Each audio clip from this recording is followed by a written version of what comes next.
Hey everybody, and welcome to Papa Knows Stuff. Just want to go over this great set of salt and pepper shakers that my wife got yesterday, and just showing you the Papa Knows Stuff cup. So anyway, it comes in this great packaging, and I know some people like to see the box and packaging. Okay, and it's on a wooden base. And obviously you've got the black for the pepper. I want to show you that. Okay, you take this top off, you put the pepper in there, and you grind away. And it's nice and smooth. It feels really solid. The salt side of things is a natural wood. Same thing here.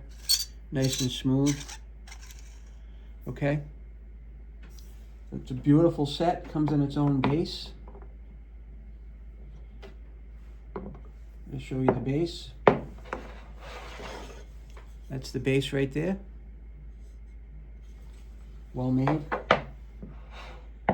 I put salt on the left and pepper on the right. You might do it differently, but that is the set. Beautiful set.